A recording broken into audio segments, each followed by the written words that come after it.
안녕하세요. 최만식 작가의 단편소설 이런 남매 낭독해 드릴게요. 작가에 대한 자세한 소개는 본 동영상 설명란을 참고하시기 바랍니다. 그럼 지금부터 작품 만나보실까요? 이런 남매 최만식 1. 고결한 정신. 하악종 소리가 땡땡 아래층에서 울려 올라온다. 사립으로 된 모 학교 6학년 교실이고 칠판에는 분필로 커다랗게 5자만 고결한 정신이라고 쓰여 있다. 교편을 뒷짐져 들고 교단 위를 오락가락하던 영섭은 종소리에 바쁘게 교탁 앞에가 멈춰서면서 잠깐 그쳤던 말을 다시 이어서 일단 높은 음성으로 그러므로 사람이라는 것은 하고 대강대강 거두잡아 결론을 맺기 시작한다. 어떤 경우를 당할지라도 그 고결한 정신, 즉 높고 깨끗한 정신을 잊어서는 안 된단 말이야. 눈 끊고서 아이들을 휘 한번 둘러보았다. 한 40명이나 되는데 모두 고개를 되들고 앉아서 선생의 입을 올려다보고 있다. 그렇기 때문에 여러 사람들도 잘 알겠지만은 저 동양의 대성 공자께서도 불이이 부착위는 어아의 여분이니라. 응? 그 뜻 알지? 의가 아닌, 그러니까 옳지 않은 일을 해서 부자가 되고 귀하게 되고 하는 것은 나에게는 뜬구름과 같으니라. 이런 말씀을 하셨단 말이야. 또 말을 끊고 입술에 침을 묻히고 나서 이야기는 도로 장황해져 가느라고 하지만 결코 그렇게 되고 귀하게 되고 하는 큰 부리만을 경계하는 건 아니다. 조그마한 일, 가령 교탁 위로 채점부 옆에 놓인 토막 연필을 집어서 버쩍 쳐들어 보이면서 이를테면 이 쓰던 연필 한 토막일지라도 또는 저기 한편 팔을 손가락으로 마룻바닥을 가리키면서 길에 흘린 동전 한 푼이라도 응? 그런 사소한 것일지라도 옳지 못한 것을 탐을 낸다든지 해서는 결단코 고결한 정신이라고 할 수는 없는 것이란 말이야. 쌀이 없어서 한 끼 밥을 굶을지언정 한 끼는 말고 열흘 20날을 먹지 못할지언정 옳지 못한 일, 양심에 부끄러운 일, 남에게 치소를 당하는 일, 이 그런 일을 해서 배를 채우고 아름다운 옷을 입고 해서는 안 된단 말이야. 세상에는 저 거리에를 나가보면은 그와 같이 옳지 못한 일을 해서 맛있는 음식을 배불리 먹고 능나 금수를 목에 감고 떳떳하게 나와 다니는 사람들이 얼마나 많으냐는 말이야. 그런 사람들은 비록 좋은 집에 살고 고량 진미를 먹을 망정, 비단 옷을 입어 외양은 좋을 망정, 이 정신으로 말하면 똥개천처럼 더러운 사람들이란 말이야. 열을 내어 한참 말을 토하는 것이나 이맛살을 잔뜩 찡그린 것은 끝에 누이 동생 헤렌의 호사스러운 양장 맵시가 눈앞에 선연히 떠오르기 때문이었다. 따라서 그는 마음이 한구석 부끄러우려고 했다. 그러나 강경하게 그것을 물리친다. 비록 동태동기간이라고는 하지만 이미 의를 끊은 지가 오래고 마음으로도 그녀를 누이 동생으로 생각하지는 않기 때문이었다.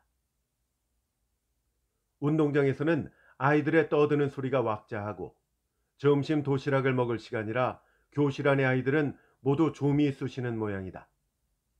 영섭은 그러나 상관하지 않고 여태도 끝을 맺지 못한 고결한 정신의 훈화를 다시 뗀다.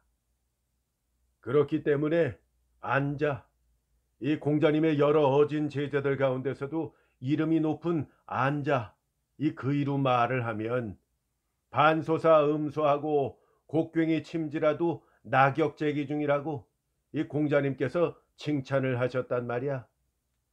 집이 가난해서 밥 대신 나물을 먹고 물을 마시고 베개 하나가 없어서 팔을 꼬부려 비고 잠을 자고 그러면서도 낙은 그 중에 낙대로 있단 말이지.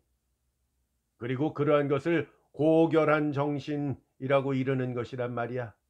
고결한 정신. 그러니까 여러분들도 힘을 주어 부르짖으면서 교단을 한번 구르면서 여러분들도 언제든지 그와 같은 고결한 정신을 저버리지 말고 항상 명심을 해야 한단 말이야. 그렇게 함으로써 학교에 와서는 좋은 생도, 즉 좋은 학생이 되어야 하고 집에 돌아가서는 착한 아들이 되어야 하고 그리고 사회에 나가서는 훌륭한 국민의 한 사람이 되어야 한다. 이런 것들을 잊어서는 안 된단 말이지. 이렇게 말을 맺고 아이들을 휙 한 바퀴 둘러본 뒤에 다들 알았니? 내가 시방까지 했던 말, 고결한 정신. 네. 얼른 시원한 대답이 40여 개 입으로부터 일제히 울려나온다. 장문 시간이었고 고결한 정신은 그 장문 문제로 낸 것이었다. 영섭은 전에도 그러하듯이 이 고결한 정신도 아이들한테는 좀 어려운 장문 문제인 듯해서 제각기 집에 가서 지어오도록 숙제로 해두고 시간 중에는 문제 내용을 설명해주고 있었던 것이었다. 고결한 정신으로 말하면 영섭 자신이 그 고결한 정신의 절대 주장자였고 동시에 그것을 실천 궁행을 하는 사람이었고 그런 만큼 평소에도 늘 직접 혹은 간접으로 아이들에게 그 정신을 도입 고취하기를 게을리하지 않았었다. 진실로 영섭에게는 고결한 정신이야말로 공자의 인보다도 예수의 박애보다도 석가의 자비보다도 보다 더 기본적이요 동시에 더 높은 도덕이었던 것이었다. 그리하여 고결한 정신은 이를테면 그의 장기라고 할 수 있는 것이었다. 한번 그것을 갖다가 장문 문제로 내걸고 내용 설명을 하는 마당에서도 여느 때의 그런 것과는 달라서 단순한 기계적 해설에 그치지를 않고 스스로 열과 진정을 들여서 일장에 간곡하고도 힘찬 훈화를 해 마지 않는 것이었다. 영섭은 대답하는 아이들에게 하면서 고개를 끄덕끄덕 한참 둘러보고 나서 잘들 알았지? 그래. 그럼 장문은 집에 가서 지어오고 지금 점심시간이지? 네. 그럼 점심들 먹고 급장 직원실에 가서 선생님 도시락 좀 가지고 와. 아이들과 함께 교실에서 점심을 먹는 것도 영섭이 가끔 하는 친절이었다. 비로소 입의 해방을 받아 아이들의 왁자지껄하는 소리에 섞여서 생철 조각 딸기락거리는 소리, 벌써 조금씩 먹고 있는 소리, 그 중에는 쿵쿵거리고 물을 뜨러 나가는 학생까지 모두 요란하였다. 새우젓 냄새, 장조림 냄새, 오이짠지 냄새, 콩자반 냄새, 깍두기 냄새, 구운 고기 냄새. 그것들이 한 가지 한 가지는 분명치 않아도 그것 죄다가 한데 버무려져서는 쩝쩝귀귀하니 잠옷 향기롭진 못하였다. 아이들 가운데 도시락이 없는 7, 8명은 회만 동하게 우두커니 침을 삼키고 앉았을 며리가 없는 것이라 하나씩 둘씩 일어서서 밖으로 나가고 있었다. 사무실로 도시락을 가지러 보내놓고 기다리는 동안에 교단의 걸상에 걸터앉아 무심히 한눈을 팔던 영섭은 나가는 아이들을 보자 문득 생각이 나서 얼른 교편을 들어서 교탁을 땅 친다. 잠깐 내 말 듣고 다들 도로 와서 앉아. 아이들은 누구는 밥을 씹다가 말고 누구는 밥을 떠넣느라고 입을 벌린 채 모두들 우습게 생긴 형용을 해가지고 선생을 올려다보고 나가던 아이들은 다시 제자리로 제각기 돌아와서 앉는다. 점심 먹고 나서 아까 그 사람들 월삭은 못 바친 사람들 말이야. 그 사람들은 나가지 말고 교실에 남아 있어라. 응? 할 말이 있으니까.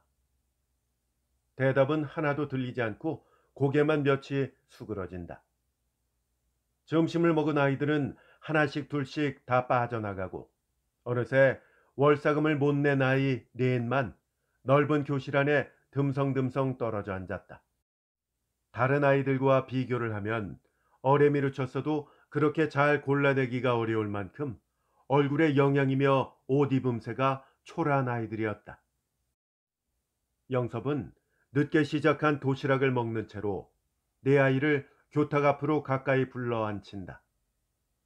선생 앞에 바싹 와서 앉는 아이들은 더욱더 고개가 깊이 숙는다. 물어보나 마나 다들 없으니깐 뭐 제때 못 내는 것이겠지만, 에? 영섭은 염소똥처럼 새까만 콩자반을 날름날름 서너 번 집어다 먹으면서 그렇더라도 월사금 하나만은 제달 잘 내야 되지 않겠니? 어? 이 많은 것도 아니고 말이야. 이 학교에 학생이 된 이상 월사금을 내는 건 그 학생된 의무니까 말이야. 사람이 그렇게들 의무를 잘 실행하지 못해서야 어디 쓰겠어? 자라서는 국민이 된 의무로 나라에 납세를 잘 해야 되고, 시방은 학생이니까 다니는 학교에 월사금을 바치는 것이 의무고, 어? 그런 걸 다 알기는 아는 거지. 내 아이는 둘이만 모가네 소리로 분명찮게 대답을 한다. 물론 너희한테만 책임이 있다는 건 아니다. 오히려 부모네가 잘못이지. 아무리 가난하기로서니 자녀를 학교에 보낸 이상 어떻게 해서든지 월사금을 좀 내도록 해야 될 텐데, 일반으로 조선 사람들은 아직도 책임관념, 즉 의무관념이 박약하단 말이야. 이 대단히 재미없는 일이야. 이 하다못해서 밥을 큼직하게 한 덩이 젓갈로 집어다가 넣으면서, 이 하다못해 집안 식구들이 밥을 한 끼 굶고서라도 자녀들의 월사금만은 내야 한다는 것을 이 모른단 말이야.들. 더구나 이 학교로 말하자면 세상이 다 아는 바와 같이 나라에서 세운 학교가 아니라 설립자요 교주이신 박교장 선생님께서 당신의 사사 재물을 내서 제군으로 하여금 배우는 길을 얻도록 이 학교를 설립하신 게 아닌가? 그런 만큼 학교의 재정도 넉넉하지가 못하단 말이지. 그래, 너희들이 모두 이렇게 월사금을 잘 내지 않던지 하면 학교를 지탱해 나갈 수가 없단 말이야. 뭐 여러 가지 경비도 써야 되지. 또 선생님들도 박 하나마 제때제때 월급을 타야만 밥을 해 먹고. 공교롭달까? 영섭은 다 먹고 한 덩이 남은 도시락의 밥을 젓갈로 꿰어다가 입에 널름 넣으면서, 이 선생들도 월급을 타야만 밥을 먹지. 이 밥을 먹어야 학교에 나와서 너희들한테 글을 배워주시지 않겠어? 그래, 이 어떡하냐? 선생님들은 월급을 못 타서 밥을 굶고, 학교에는 분필 한 토막도 못 사서 칠판에다가 너희들더러 글씨도 못 써주고, 그렇게 되면 어떡하냐? 어? 직원실로 돌아온 영섭은 다른 동료들이 벌써 월급을 탄 것을 보고 회계한테 가서 월급 봉투를 받았다. 부조며 그 밖에 이것저것을 다 잡아가고 나머지가 41원 몇십 전이었다. 월급은 45원이었다.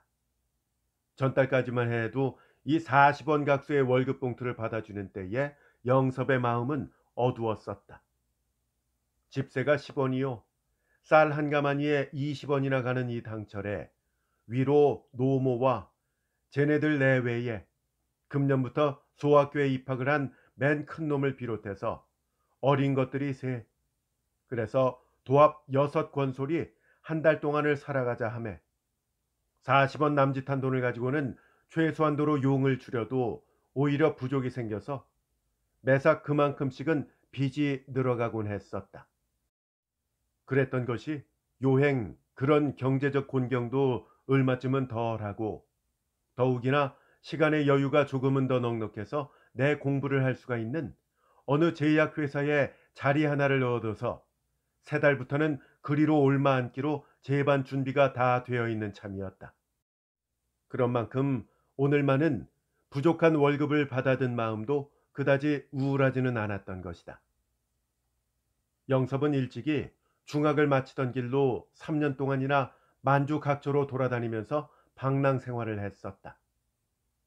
영섭 같은 리얼리스트가 실속도 없는 방랑 생활이라니 제격이 아닌 것이었지만 부치는 인력거를 끌고 모치는 빨래 품팔이를 해가면서 근근히 중학 하나를 마치게는 해주었어도 그 이상 더는 뒤를 댈 가량이 없자 남달리 학문에 욕심이 과하던 영섭은 일종의 실망과 우라로 그 거조를 내기는 냈던 것이었었다.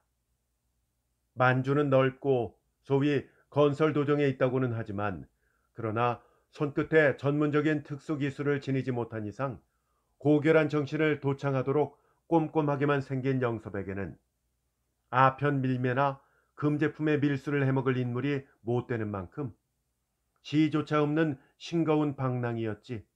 3년은 말고 30년을 돌아다닌 데짜 그를 용납하여 몸과 마음을 가라앉혀줄 천지는 아니었었다.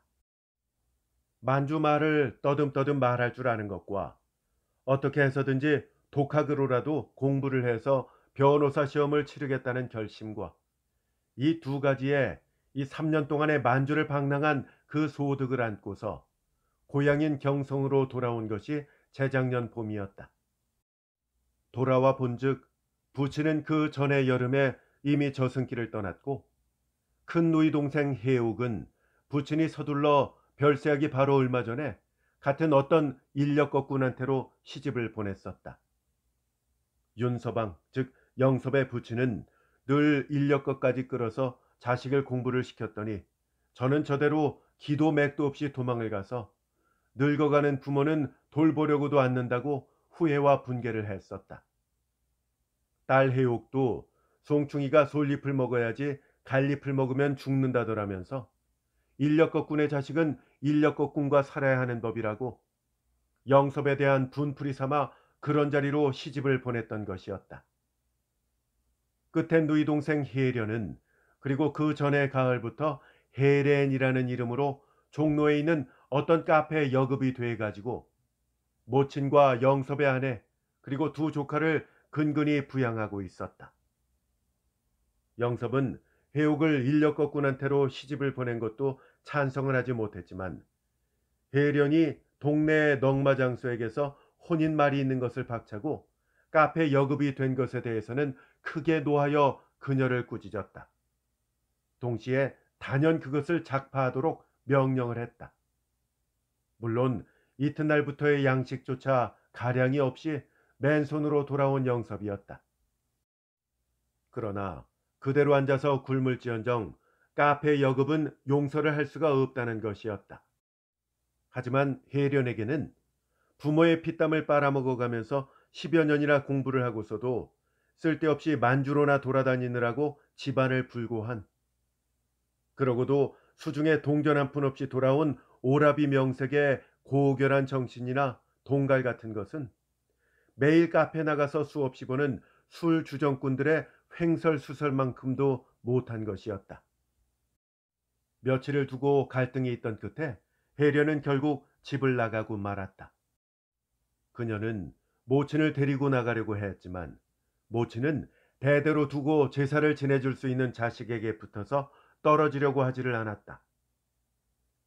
영섭은 그 이튿날부터 석 달 장간을 하루 한 끼를 먹기가 어렵게 지내다가 겨우 모교 교정의 알선으로 직업을 얻은 것이 시방의 이 사립학교 교원 자리였다. 그것도 중학 하나는 정규로 마쳤다는 자격과 만주에서 한 1년 동안 소학교 교원 노릇을 해먹은 이력이 있는 덕택이었다. 한 것이 재작년 6월부터니 이제 꼬박 2년이다. 그동안 영섭은 법률 강의록과 법학서적, 육법전서를 외우기와 즉 변호사 시험을 치를 공부를 게을리하지 아니했었다. 그러나 월급은 박한데다가 소학교의 교원 생활로는 오후와 밤에 제 시간을 갖기가 용이한 것이 아니었다. 해서 항상 보다 나은 자리를 얻자고 기회를 엿보아오던 중에 마침내 그와 같이 경제적으로든지 제 시간을 좀 더 넉넉히 낼 수가 있는 것이로든지 두루 다 유리한 구멍 하나를 뚫게 되었던 것이었다. 영섭은 벌써 지난달부터 사려고 벼르던 책 한 권을 주문할까 했지만 마침 생각을 하니까 내일이 모친의 생일인데 다만 고기 2어근에 국수 한 밥살이라도 사야 하겠어서 할 수 없이 월급 봉투를 그대로 접어넣었다. 그리고서 막 자리에 앉으려다 보니까 큰 누이 동생 혜옥한테서 사람이 왔다. 전에도 몇 번 쪽지를 가지고 왔던 이웃집 계집아인데 깨우시 직원실 안을 들여다보는 것이 벌써 갈 데 없었다. 벌써부터 알아차려서 그래서 이맛살이 먼저 찌푸려지는 것이나 마지못해 밖으로 나와서 꼬기작꼬기작한 쪽지를 받아 펴본다. 생각다 못하여 염치 없는 기별을 또 합니다. 어린 것마저 앓기 시작하더니 어제 저녁부터는 자꾸만 경풍을 하여요. 약이나 한 첩 쥐어다가 데려 먹이고자 하오니 일원 한 장만 보내주시면 오라버님 은혜 태산보다 높겠어요. 이런 쪽지 내용이었다. 남녀간에 사람이 궁이 끼면 익혔던 글씨까지 주접이 드는 것인지 명색 보통학교도 6학년은 마쳤으면서 연필로다가 오불꼬불 지렁이 기어간 형용을 그려서 꼴이 알아보기에 장이 힘이 들었다. 영섭은 허리를 짚고 우두커니 먼 산을 바라다보고 서서 이맛살은 터질 듯 더 찌푸린 채 말이 없다. 화가 더벅더벅 나는 것이었다.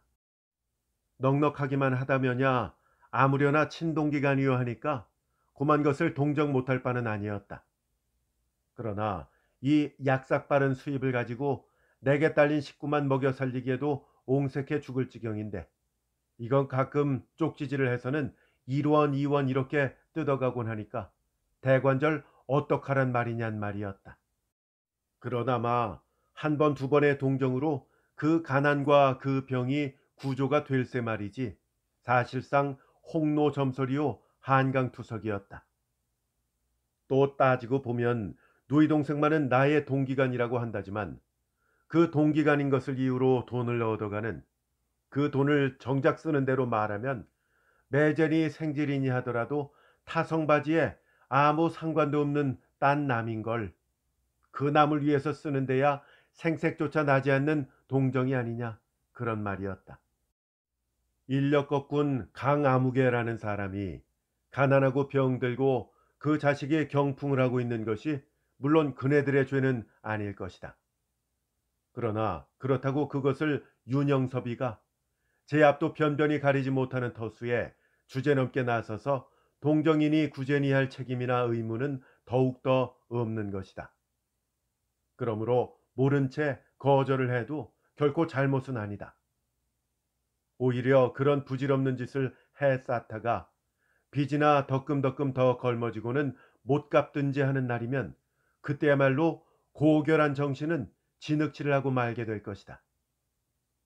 이런 일 저런 일 생각하면 그저 입 싹 씻고 모르쇠를 할 일이지만 그래도 핏줄이 무엇인지 누이 동생의 추렷한 얼굴이 눈에 밟히면서 불쌍한 생각이 한편으로는 들지 않지를 못하였다. 오냐 이번까지만 1원 한 장이니 집어주고 그러니 이 다음부터는 천하 없어도 안 될 말이라고.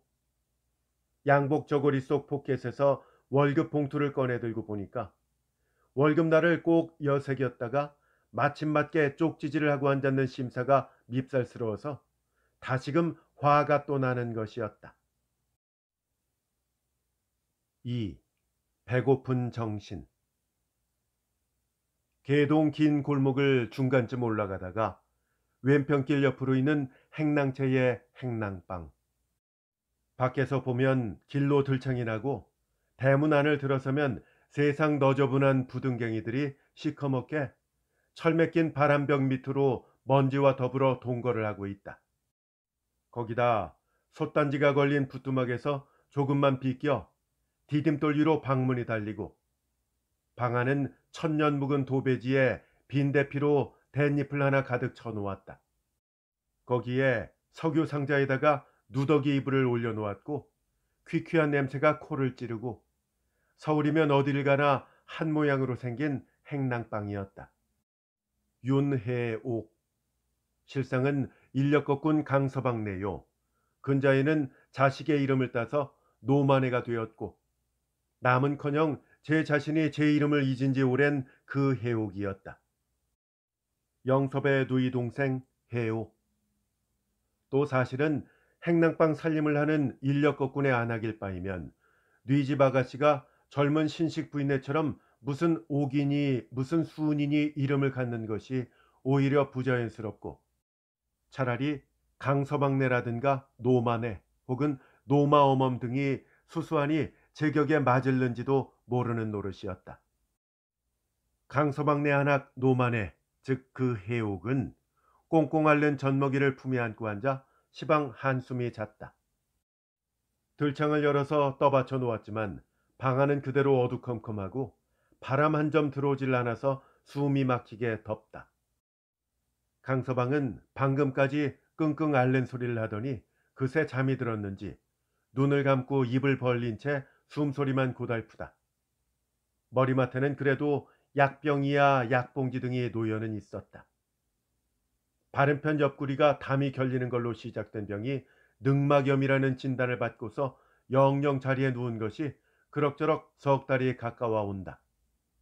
그렇기 때문에 가솔린이 모자라 자동차가 코를 고는 이 당철, 일찍이는 그 자동차 등살에 파리를 날리던 인력거가 도로 득세를 해서 벌이가 한참 좋으네 어쩌네 하는 것도 꼼짝을 못하고 누워있는 강서방한테는 듣기에 괜히 속이나 상하는 소리지 아무 소용도 없는 노릇이었었다. 소같은 장정이 허파가 늘어나도록 다른 박질을 해야 겨우 입에 풀칠을 하던 것을 옆편내 노마네가 대신 나서서 약간 빨래 품팔이 따위로 생계를 도모하자니 밥을 약 먹듯 하고 지내는 판이었다.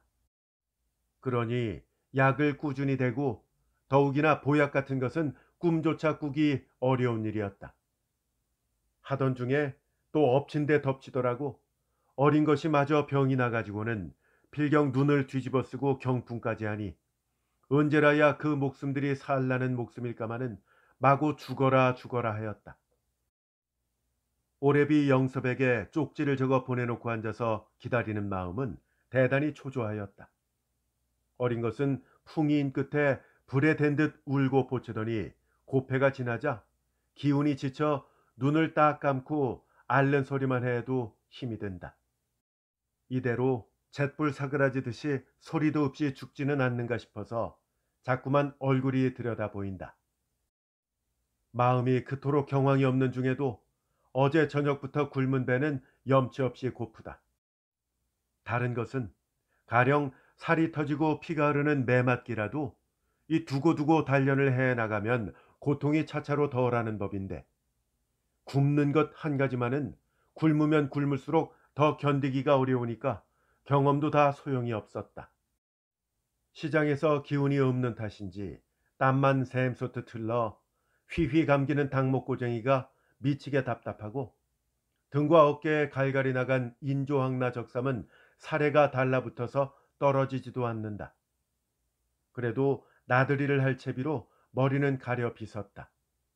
닭다리나 잘하고 옷이라도 곱게 입혀 내놓으면, 그리고 마음이나 번화하여 표정으로 나타나게 되면 그다지 춤을 추게는 들지 않을 인물이었다. 강서방은 오후가 되자 열이 떠오르기 시작하는지 아이고 아이고 하면서 바스라질 듯이 신음소리를 내다가 눈을 뜬다. 여태 안 왔나? 휘 둘러보다가 묻는 말이다. 안 왔어요. 허탕을 하는지 원. 제길. 강서방은 역정스럽게 두런거리면서 도로 눈을 감고 타는 입술에 침을 묻히다가 또 부르대듯이 뭐 좀 시원한 거라도 없나? 시원한 것이 뭐가 있겠어요? 냉수밖에는. 노만에는 딱한 소리도 다 한다고 쏘아주려다가 차마 좋게 대답을 하느라고 했던 것이지만 그래도 음성은 은연중 모질지 않을 수가 없었다. 제길, 없는 걸 누가 억지로 달랬어? 우랄지게. 내가 어쨌다고 괜히 그러세요? 내가 뭐 길길이 쌓아두고서 아니 주어야지 말이지. 나도 어저녁부터 여태 굶고 앉았다오. 자식은 지금 죽어가고 사람이 시방. 잘한다, 이 정칠년. 돈 못 버는 사내가 원원이 사내값에 갈라더냐? 우라질 것. 이거사, 남의 기집들은 사내가 돈 못 벌면 이 기집에 척척 나가설랑 다 벌어다가 먹여도 살리고, 이 앓는 다치면 병수발도 들고 그렇다더라. 뭐냐? 너는 명색이. 노만에는 그새 벌써 몇 번째 듣는 포악인지 모른다. 그러나 그녀는 단순히 친정과 동생 혜련에게서 돈을 뜯어오지 못한다고 그 원망의 소리로만 알아들었지, 그 이상 더 야비스러운 뜻이 머금겨 있는 줄은 통이 알지 못했었다. 그렇듯 선의의 오해를 하고 듣더라도 썩 추앙할 수 있는 심정은 아니어서 가뜩이나 없는 정이 더 멀어지는 것이었다. 물론 그런 게 아니라도 노만에는 같이 사는 사내요, 그래서 이름이 가시벗이요 하여서 남들이 그러하고 법이 그러한 대로 그저 같이 살아갈 따름이요, 또 그 밖에는 달리 어떻게 하잘 이심은 나지도 않고 먹으려고도 않고 하기는 하는 터였지만, 그러나 이 사내에게 무슨 의리나 깊은 애정이 있던 것은 아니었었다. 게다가 자식 하나를 낳아서 거기에 비로소 에미로서의 정을 한박 쏟으면서부터는 가만히 생각하면 사내에게 대한 자기의 애정은 도무지 하잘 게 없던 것이었음을 절로 깨닫지 않을 수가 없었다. 교동의 한약국을 나선 노만에는 울고 싶도록 막막한 마음을 어찌할 바를 몰라서 길 옆으로 비껴서서 두루 망설였다. 오라비 영섭이 요행 일원 한 장을 보내주어서 그것을 받았을 때만은 기뻤지만, 급기야 어린 것을 들쳐업고 약국에 와서 진맥을 하고 나니까 우왕청심환 한 개와 탕약 3첩을 지어내놓는데 환약값이 3원 20전, 탕약이 1원 20전, 도합 4원 40전이었었다. 그저께 약 3첩을 지어가면서 50전이나 달린 게 있는데 또 웬만해야 말이지 4원 40전어치나 되는 약을 단돈 1원을 내놓고 달라고 할 염치가 나지 않았었다. 날은 가뜩이나 더운데 어린 것은 등에서 울고 보채고 마음은 자꾸만 더 답답하기만 하였다. 이제 한 군데 꼭 바랄 곳이라고는 서소문정으로 동생 혜련을 찾아가는 수밖에는 없었다. 또 가기만 하면 돈을 한 3, 4원은 얼른 내줄 것이니 믿음직하기도 하였다. 그러나 차마 가서 돈말을 낼 염치가 없었다. 요 전번에 10원을 얻어다가 강서방의 병원 약값을 얼마간 불고 석 달이나 밀린 방세를 우선 한 달치만 치르고 한 지가 열흘이 다 못 되었다. 그뿐만 아니라 그새 석 달 동안에 쩍하면 쫓아가서는 얻어다 쓰고 또 얻어다 쓰고 한 것이 도합 100원도 넘는 터였다. 최근 석 달은 돈 10원씩 혹은 7, 8원씩 제가 주어서 쓰기도 하고 얻어다 쓰기도 하고 해왔었다. 하되 그러는 족족 싫은 눈치 한번 보이지 않는 그 동생이었다. 그런 만큼 오늘 아까 먼저 해도 보나 안 보나 끙짜를 할 오라비 영섭보다는 차라리 혜련을 생각하기는 했었지만 죽도록 미안하고 염치가 없어서 못했던 것이었다. 3. 호강하는 정신. 서소문정 모 아파트. 저편짝가로 있는 혜련, 즉 혜련의 방. 혜련은 하얀 부사견 바탕에 파랑줄이 굵게 저내린 파자마를 입고 침대에서 아직도 잠이 깨지 않았다. 오후 1시가 가깝다지만 물론 혜련 같은 여자에게는 시방이 한 새벽쯤 되는 것이다. 더블베드는 아니라도 베개는 또 하나 놓이고 천혜자락도 금세 인간이 한 몸뚱이 빠져나간 자리가 완연하였다. 그 침대에서 빠져나간 인간이 시방 양복장 문을 열어젖히고 복장을 갖추기에 한참이었다. 양복장 문 안쪽에 붙은 거울을 들여다보면서 넥타이를 메고 섰는데 잠뱅이 위에 와이셔츠 자락이 드리운 그 밑으로 너벅다리를 지나 그리 굵지는 못해도 40객답게 털이 숭얼숭얼한 장단지를 꼭 눌린 양말 데님에 매어서 구두 버선목이 엇비슷하게 반만 가리었다. 헤렌의 하나 둘 셋에 있는 작자 가운데 제1호인 최 씨였다. 아사 양복 바지를 꿰어 역시 새하얀 아사 와이셔츠 어깨에 얇고 좁다란 멜빵을 메고 나서 저고리를 떼어 입은 뒤에 마지막 값비싼 진자 파나마 모자를 가만히 머리에 안고 나니까 정이 신사다. 비로소 뒤를 돌려다보는데 코 밑에 몽당 수염과 가무잡잡한 살빛이며 파르스름하나 두꺼운 입술이 우선 봄에 상당하다. 물론 부르주아 타입은 아니지만 이제 오래전아 배는 을만큼 나움직해 보인다. 궁해 보이질 않는 것이다. 최는 양복 저고리에서 부채를 뽑아 방 안에 무더운 공기를 붙이면서 침대 옆으로 다가오더니 여보, 여보 하고 가만가만 헤렌의 팔을 흔들면서 부른다. 헤렌은 실실 감기는 눈을 가까스로 뜨다가 불끈 기지개를 켜고 하품을 내뱉고 한다. 나 가. 가? 응. 사내는 조금 미련겹게 계집을 내려다보다가 돌아선다. 아디오. 헤렌이 눈을 감은 채 떼꾼한 목소리로 인사를 한다. 죄도 그대로 걸어나가면서 마주 아디오. 아이 참. 헤렌이 문득 생각이 나서 팔을 뻗어 손가락을 오물오물 사내를 부른다. 죄는 돌려다보더니 빨리듯 침대 옆으로 걸어온다. 나 고스카이 하나도 없어요. 고스카이. 죄는 지갑을 꺼내더니 있는 대로 10원짜리 서극장을 머리에 둥근 손탁자 위에다 내놓는다. 어제 저녁에 이 큰 놈 한 장을 다 털어내고 요것밖에 안 남았네. 그거면 돼요. 모자라거든. 이따가라도 전화를 걸면 메신저 시켜서 보낼게. 응, 봐서. 그리고 저녁에 몇 시에 와? 아, 참. 4시 아가스기로 대구까지 좀 다녀와야 돼. 그럼 언제 돌아오고? 내일. 응, 그럼 오미하게 많이? 응? 한차판 실고 오지. 이 사내와 거진 엇갈리듯이 언니가 찾아왔다. 헤렌은 다시 잠이 들려고 하다가 대답 소리에 조심조심 문을 열고 방 안으로 들어서는 언니를 보고는 발딱 일어나 앉는다. 앉으면서 언니의 얼굴을 한번 훑어보다가 단박한다는 소리가 언니 또 두었기 굶었구려? 굶긴 왜 굶어?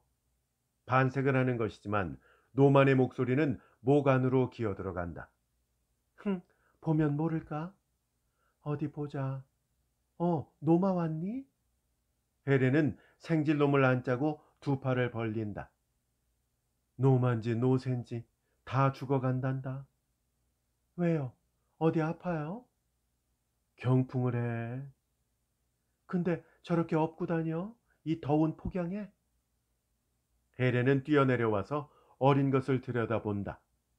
잠이 들었는지 지쳐서 기운이 없는지 눈을 감고 숨만 가늘게 내쉰다. 그래, 약은 먹였소? 병원에는? 그렇잖아도 약국에 왔다가. 응, 근데? 아, 돈이 없는 거야? 내 원, 왜 진작 나한테로 오들랑 않고. 아가야, 노마야, 응? 노마야. 어린 것은 눈을 떠보다가 도로 감는다.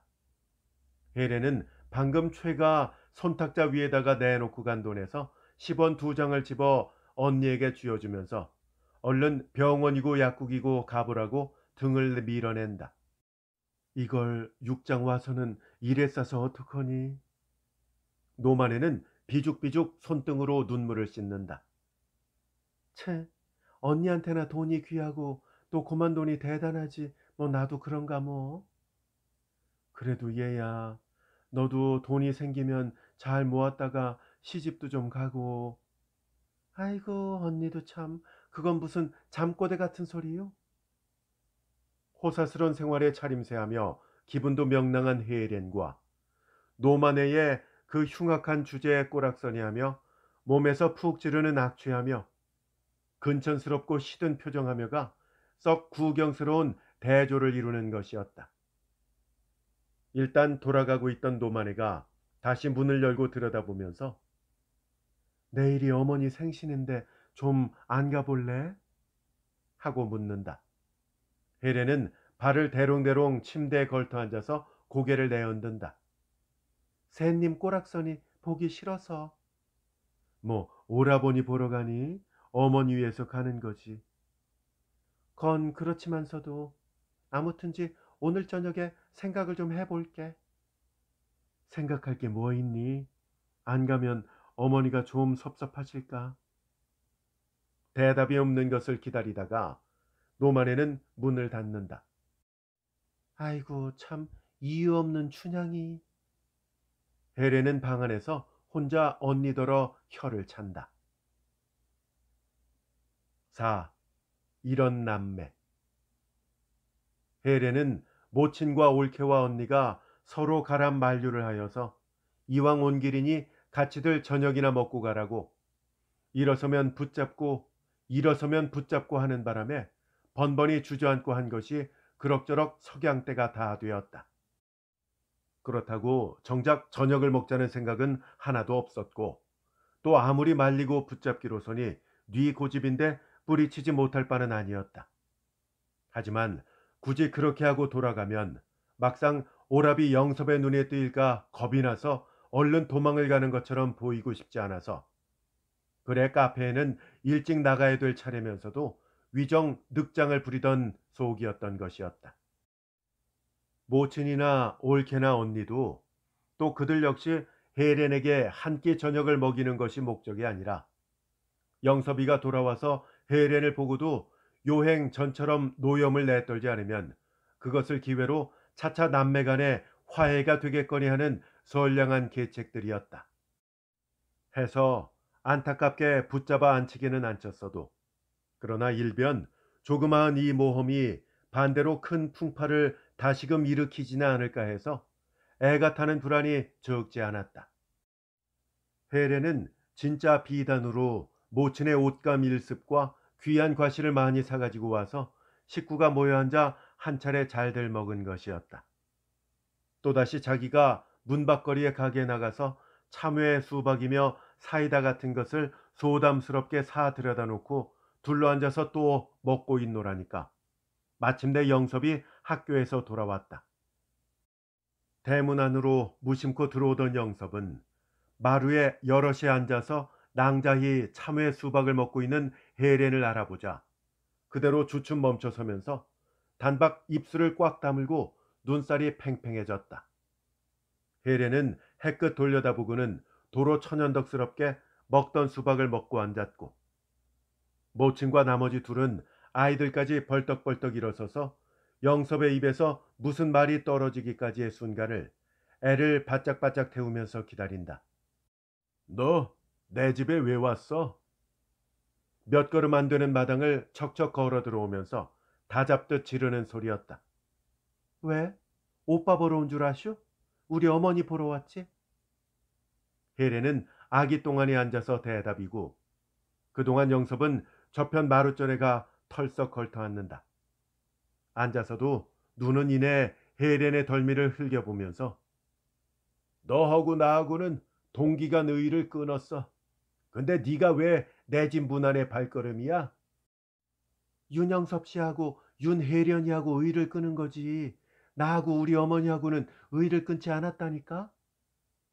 너는 안 끊었다고 앙탈을 해도 절로 다 끊긴 거야. 너 같은 것은 우리 어머니 자식도 아니야. 오백날 앉아서 연불하듯이 소리를 질러 보시오. 나하고 우리 어머니하고 의가 끊겨지나? 얘들아, 제발 이러지들 좀 마라. 모친이 겨우 나서서 애걸하듯이 말리려고 타이른다. 내가 오늘 하루만이라도 마음이 좀 편할까 했더니 니들이 들어서 필경 또 큰 소리를 내서 나를 이렇게 폭폭하게 하는구나. 얘야, 혜련아, 네가 오라범더러 잘못했다고 좀 빌어라. 원원이 손아랫 놈이 어디서 오라범한테 그렇게 떠받고 나서는 법이 있다더냐. 그리고 얘 아범아, 너도 좀 참아라. 참고 그만 용서를 좀 해줘.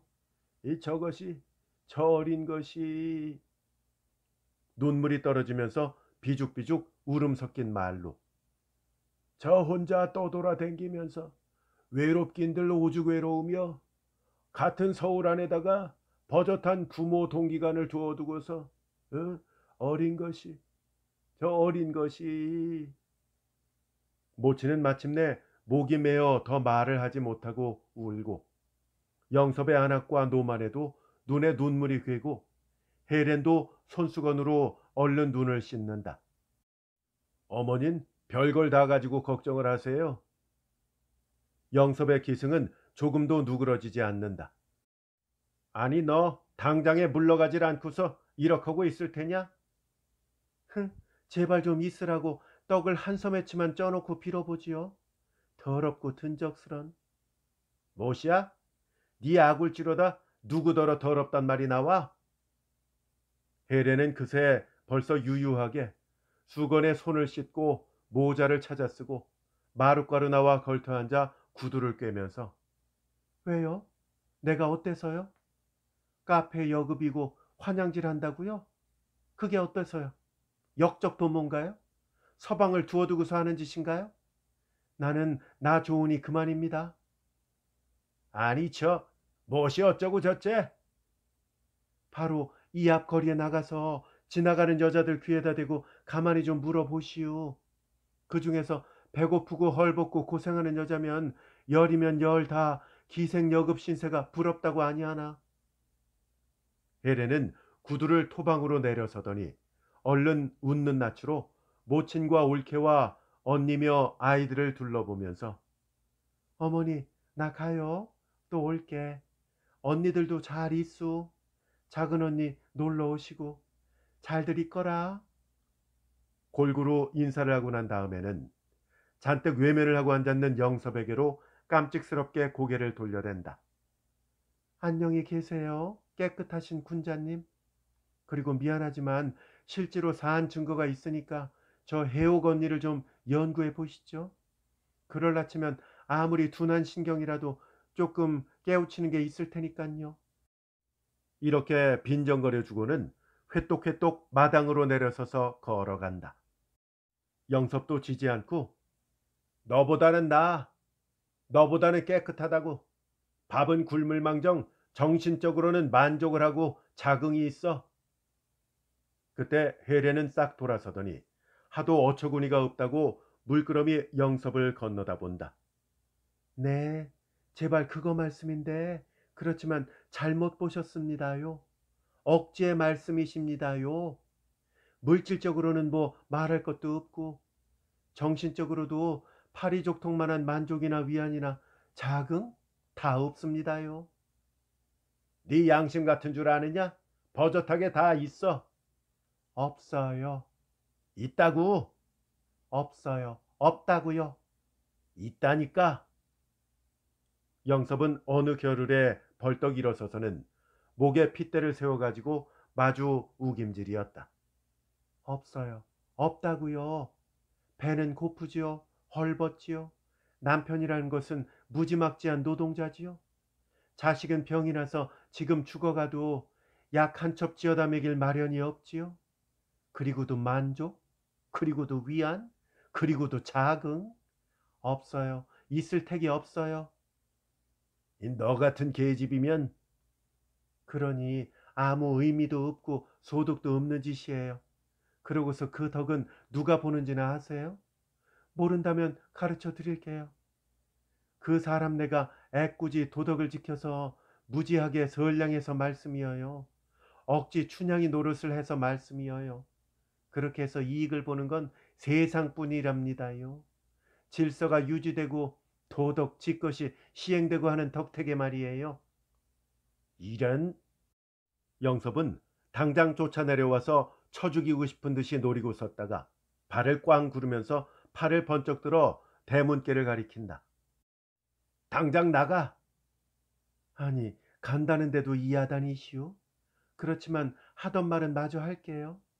그래서 말씀이에요. 나는 말씀이죠. 인력거꾼이나 넝마장수나 노동자 기집돼 가지고 세상 되지만도 못한 고생하면서 정신적으로도 아무 만족도 위안도 자긍도 없이 사는 것보다는 말씀이죠. 이왕이면 잡년이라도 좋고 환양년도 좋으니까 돈 벌어서 잘 먹고 잘 입고 편안히 지내는 게 뭐 세상이야 어디로 갔든지 내 한 몸뚱이한테는 충실하니까 되려 만족이고 자랑입니다요. 배고픈 창자를 들켜주고도 도덕입니까? 내가 지금 막 죽게 됐는데도 세상만 도덕이 있었으면 그만이에요? 세상에서 명색 잘났다는 놈일수록 지멋대로 지 좋을 대로 지랄입디다. 세상이야 어디로 갔든지. 그러니까 억울하고 못난 건 저 해옥언니나 당신 같은 골새님. 아니 네가 정녕. 영섭이 필경 쫓아내려오자고 얼러대면서 한 발자국 앞으로 나선다. 해례는 그러나 눈도 깜짝 않는다. 하지만 아무래도 형세가 온당치 못해갈 것 같음을 알고 달려내려온 모친과 언니가 양편에서 앉듯이 해렌을 데리고 나간다. 그냥 놔둬 보세요. 누가 감히 나한테다가 손찌검을 해? 공연히. 해렌은 끈히 앙살거리면서 모친과 언니에게 끌리듯 대문 밖으로 사라진다. 최만식 작가의 단편소설 이런 남매였습니다. 재밌게 잘 감상하셨습니까? 이 작품과 관련해서 최만식 작가의 중편소설 명일 그리고 단편소설 모색 추천드리고요. 아울러서 이무영 작가의 들매 함께 추천드립니다. 비교하면서 들어보시기를 바랍니다.